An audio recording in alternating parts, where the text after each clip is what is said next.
de coronavirus, una iglesia que no deja de ser iglesia, pero que aprende a relacionarse de otra forma, a conectarse a diferentes realidades, a aceptar estos desafíos.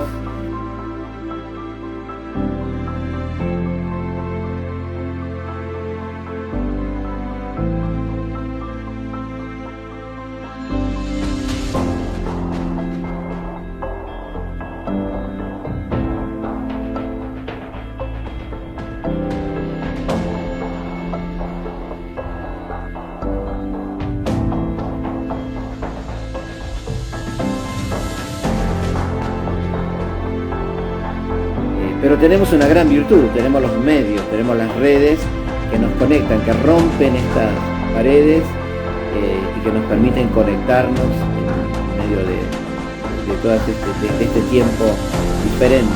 Otro que también está con nosotros. Mateo cierra su evangelio con las palabras de Jesús, que dice: he aquí, yo estoy todos los días con ustedes hasta el fin del mundo. Cada día hasta el fin del mundo. No hay día que Él no esté. Aprovechar ese tiempo para declarar: Dios es mi bien, Dios es mi papá, no estoy solo, no estoy sola, vos estás conmigo. Que podamos extender el reino en medio de estas realidades diferentes. Que dé la tranquilidad, la confianza y las fuerzas para seguir adelante con fe y con esperanza. Un abrazo. Hola, ¿cómo están? Bueno, muy bien de encontrarnos, saber que estamos todos juntos hasta ahora conectándonos, siendo iglesia, siendo familia, siendo comunidad, ahora en este formato. Es un espacio nuevo de comunión.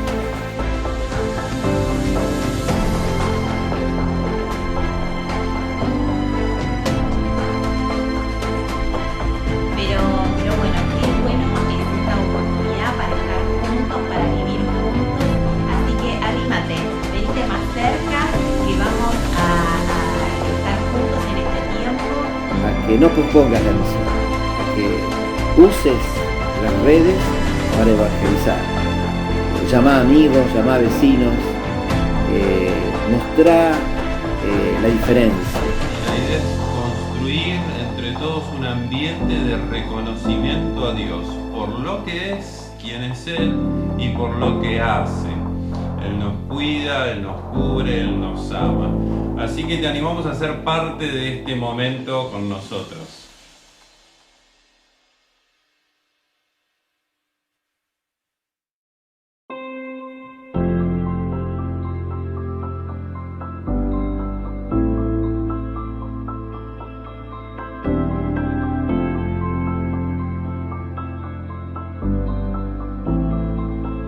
Hola, buenas tardes, ¿cómo están? Un gusto estar nuevamente juntos en este espacio. Queremos hacer llegar nuestro saludo a todos los que desde sus casas nos están viendo, nos están siguiendo, y queremos llegar también a tu casa con este saludo, con este abrazo, con esta palabra de aliento que afirme tu corazón.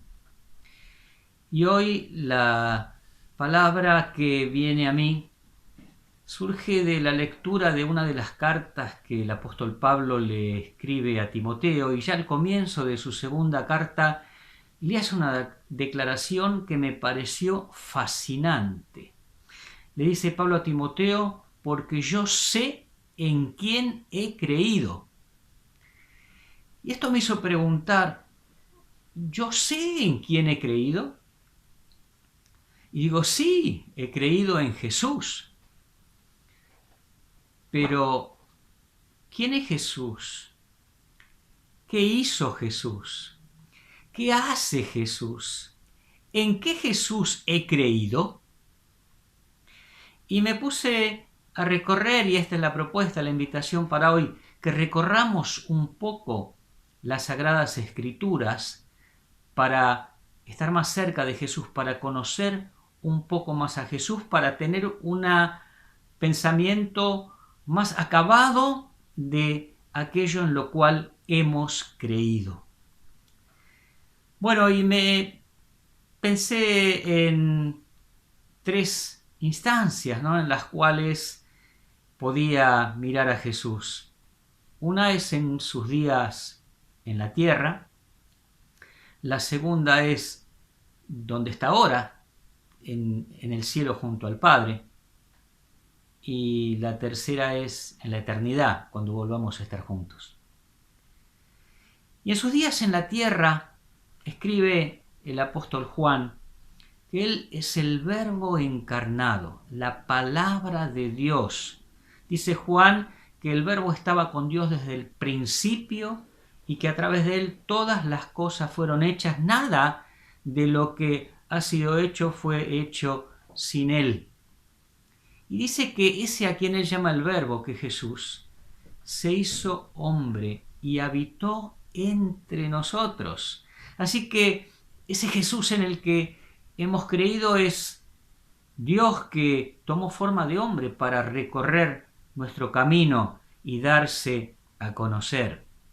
Cuando Jesús estuvo acá en sus días de la tierra, también dio testimonio de quién era Él mismo y dijo ser, de alguna manera, el Mesías anunciado que tanto esperaba el pueblo.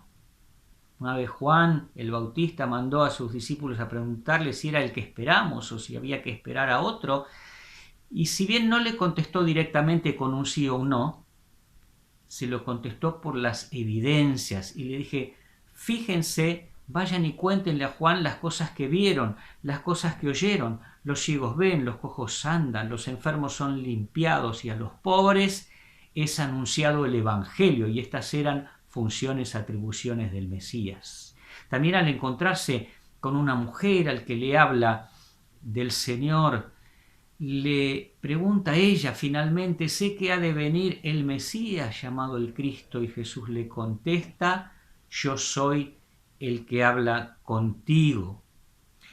También Jesús, como sabemos, ¿no?, murió a la cruz por nosotros. Fue un sacrificio voluntario, algo que Él hizo de su voluntad.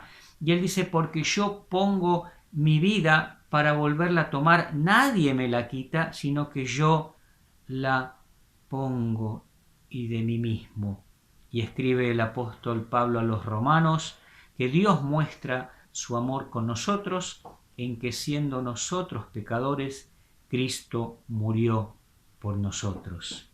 Finalmente, dan testimonio el apóstol Juan diciendo que la sangre de Cristo nos limpia de todo pecado cuando estamos en luz, y que si confesamos nuestros pecados, Él es fiel y justo para perdonar nuestros pecados y limpiarnos de toda maldad, y da gloria en el libro del Apocalipsis a aquel que nos amó y que nos lavó de nuestros pecados con su sangre. Así que ese Jesús en el cual yo he creído es un Jesús que en sus días por la tierra fue la encarnación de Dios, el Mesías anunciado, quien dio su vida por salvarnos, y aquel por cuya sangre derramada nuestros pecados son perdonados. Hablemos un poquito ahora de Jesús, su lugar, su accionar en el cielo. Ya estando acá, Él le dice a sus seguidores que va a ir al cielo, a la casa del Padre, a preparar un lugar, porque Él quiere que un día, donde Él esté, estemos nosotros también. Y estando allá, dice la palabra que Él intercede por nosotros. ¿Quién es el que condenará? Cristo es el que murió y el que también resucitó, y el que está a la diestra de Dios y que intercede por nosotros, es lo que escribe el apóstol Pablo a los romanos. Hay una escritura que me parece muy interesante y muy en el corazón, y es que dice que Jesús no se avergüenza de mí, no se avergüenza de nosotros. Dice en la carta a los Hebreos que el que santifica, que es Él, y los que son santificados, que somos nosotros, de uno son todos, es decir, de Dios, por lo cual Jesús, no se avergüenza de llamarlos hermanos, diciendo: anunciaré a mis hermanos tu nombre, en medio de la congregación te alabaré. Esto me reconforta el corazón, me rompe las estructuras. Pensar que Jesús, el Hijo de Dios, el que me amó, el que murió por mis pecados, no se avergüenza de mí, tampoco de vos, ni de ninguno de nosotros, sino que nos anuncia la palabra de Dios y nos llama hermanos. Otra cosa que hace Jesús desde allá, desde el cielo, produce el crecimiento de la iglesia, como le prometió en su momento a Pedro, diciéndole: yo edificaré mi iglesia. Da testimonio Pablo de que cuando el cuerpo está bien relacionado entre sí, por todos nosotros que nos ayudamos mutuamente, recibimos de Cristo la edificación del cuerpo en amor. Así que, redondeando un poco esto desde el Cristo en el cual he creído y qué es lo que hace Él desde el cielo, me prepara un lugar, intercede delante de Dios por mí sin avergonzarse de mi persona y da también el crecimiento a la iglesia. Finalmente, una mirada hacia la eternidad. Él es delante de quien hemos de dar cuentas de los actos de nuestra vida. Escribe también Pablo diciendo: es necesario que todos nosotros comparezcamos ante el tribunal de Cristo para que cada uno reciba según lo que haya hecho mientras estaba en el cuerpo, sea bueno o sea malo. Así que Él va a establecer finalmente la verdadera justicia. Dice el Apocalipsis en una visión que tiene Juan de los lugares celestiales, que ve un cielo abierto y un caballo blanco, y el que lo montaba, que era Jesucristo, se llamaba Fiel y se llamaba Verdadero, y que con justicia juzga. Y él estaba vestido con una ropa teñida en sangre, haciendo alusión a su muerte, y su nombre, el Verbo de Dios. Y en su vestidura y en su muslo tiene escrito este nombre: Rey de Reyes y Señor de Señores. Finalmente, él allá en el cielo espera el encuentro final con la iglesia, para una eternidad plena, feliz y libre de sufrimientos de este mundo en lo que a nosotros respecta. Yo, Jesús, dice el Apocalipsis, he enviado a mi ángel para darles testimonio de estas cosas en las iglesias. Y el Espíritu y la iglesia le dicen: ven. Y el que oye diga: ven.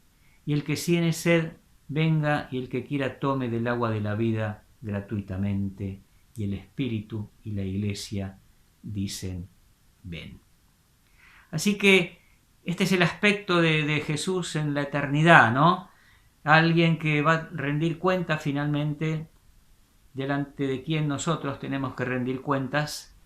Alguien que va a establecer la justicia verdadera, y quien espera ese evento final de la historia tan impensado, tan indescriptible, que es el encuentro de Jesús con la iglesia. Así que todas estas cosas y muchas otras que podríamos comentar van delineando, como les decía al principio, ese Jesús en el cual yo he creído y voy a seguir creyendo.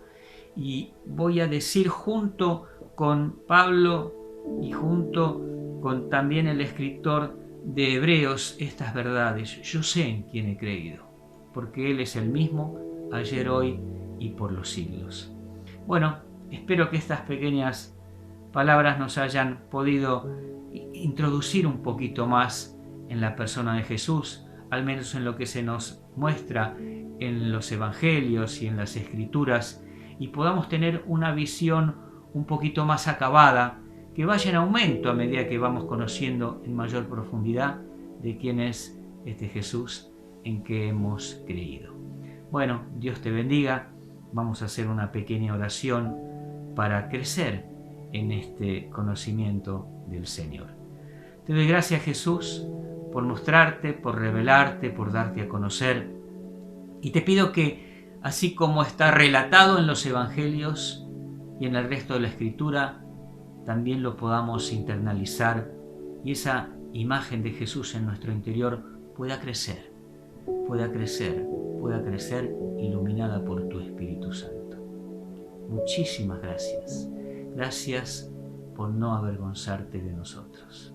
Gracias por estar preparando un lugar, porque tu deseo es que allí donde estás estemos también nosotros un día. En el nombre de Jesús. Amén. Dios te bendiga.